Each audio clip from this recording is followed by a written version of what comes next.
الہی میں تو اس لکڑی سے کبھی پتے جھاڑتا ہوں اپنی بکریوں کے لیے. ہر نبی نے بکری چرائی, ہر نبی نے بکریاں چرائیں. اس کے بارے میں بھی حدیث پاک میں آتا ہے کہ ایسا کیوں ہوا, ہر پیغمبر سے اللہ نے بکریاں کیوں چروائیں. اس لیے کمزور مخلوق ہے, شرارتی بہت زیادہ ہے. اگر ڈنڈا مار دو تو بکری گئی, بہت ستاتی ہے بکری, کبھی ادھر بھاگ گئی کبھی ادھر بھاگ گئی. اگر غصہ نکالو تو بکری گئی. تو دیکھا ہوگا بکری چرانے والوں کو, ایک تو لمبا ڈنڈا رکھتا ہے پتے جھاڑنے کے لیے, اور ایک باریک سی قمچی رکھتا ہے اور سی کر کے بکریوں کو چلاتا ہے. تو بکریاں چرانے والے کو صبر آ جاتا ہے, غصہ نہیں رہتا. اس لیے ہر نبی سے اللہ پاک نے بکریاں چروائیں. آج تو ماشاءاللہ مسلمان گوشت کھانے میں تو کہتے ہیں بکری کا گوشت بڑا اچھا ہے, مگر پالنے میں نہیں. علماء حکیموں نے لکھا ہے کہ بکری کے دودھ میں جتنی شفا ہے اتنی کسی جانور کے دودھ میں شفا نہیں. تو موسیٰ علیہ السلام کو اللہ تبارک و تعالیٰ نے حکم دیا, جاؤ اس فرعون کے پاس, میرا نام اسے جا کر بتاؤ جو خدا بنا بیٹھا ہے, جو میرے مقابلے میں خدا بن گیا ہے, اور میں نے اس کو اتنی ڈھیل دے رکھی ہے. 400 سال گزر گئے, کبھی سر میں درد نہیں ہوا. 400 سال گزر گئے, اتنی لمبی عمریں تھی. آج کل تو تھوڑی سی عمر میں گناہوں کی زیادہ گٹھڑی بن جاتی ہے. شکر ہے زیادہ عمر نہیں ہے. اگر ہماری عمریں 400 سال ہوں, کون سی نیکی کریں گے, کون سی عبادت کریں گے, اور گناہوں کی گٹھڑی وزنی بنے گی. اس وقت بھی جو زیادہ عمر پاتا ہے وہ نیکیاں کم کر پاتا ہے. رات دن برباد ہو رہے ہیں. تو موسیٰ علیہ السلام نے دعا مانگی, قال رب اشرح لی صدری ویسر لی امری واحلل عقدۃ من لسانی یفقہوا قولی. اور میرے پروردگار میں تیرا نام لے کر اس کے پاس جاؤں گا, فرعون کو تبلیغ کرنے جاؤں گا. میری زبان میں تاثیر پیدا کر دے, میری زبان میں اثر پیدا کر دے. خدا کی قسم نبی اپنے آپ کو کتنا مجبور سمجھتا ہے, زبان کی تاثیر بھی اللہ سے مانگ رہا ہے, اور فرمایا واحلل عقدۃ من لسانی, میری زبان کی گرہ کو کھول دے, میری زبان کو آسان کر دے.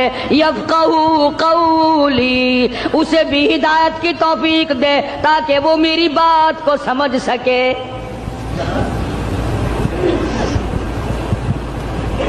کبھی ہم نے بھی دعا مانگی, الہی وہ زبان دے جس سے مجھے مانگنا آ جائے, جس زبان میں تاثیر ہو, تیرے نام لینے کی توفیق ہو.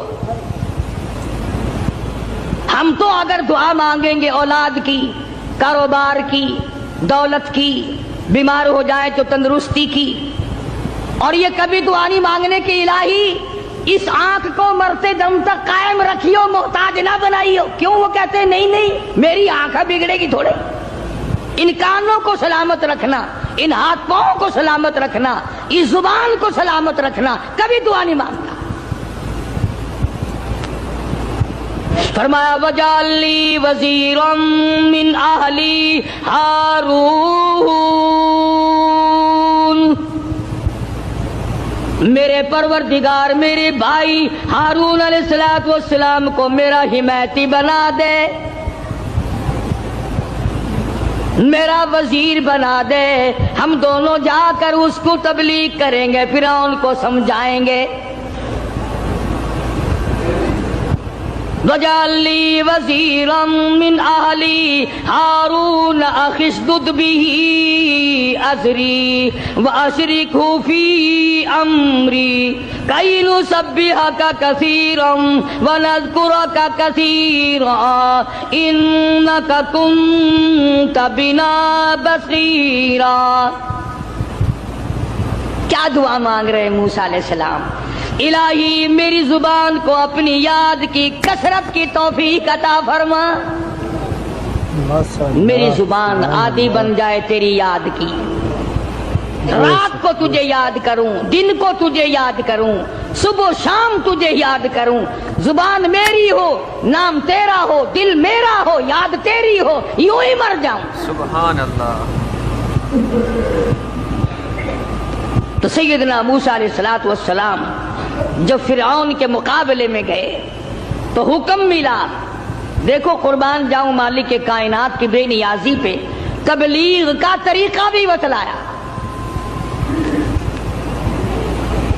خطبہ حضرات کو قرآن کریم سے سیکھنا چاہیے تبلیغ کرنے کا معیار۔ ہم لوگ سیکھتے نہیں ہیں، اس قسم کے الفاظ بولنے شروع کر دیتے ہیں کہ لوگ قریب آنے کے بجائے پرے کو بھاگتے ہیں۔ تم نے کئی خطیبوں اور کئی مقررین کو دیکھا ہوگا، او بے ایمانہ او بے ایمانہ، یہ کوئی تقریر ہے؟ کسی کو مشرک مشرک کہہ کر کے پکارنا بالکل غلط ہے، قرآن کی اصطلاح کے خلاف ہے۔ اوادائی فقولا لہو قولا لینا لعلہ یتذکر او یخشی، او میرے موسیٰ بڑی نرمی سے بات کرنا، بڑے اخلاق سے بات کرنا، اکڑ سے بات نہیں کرنا۔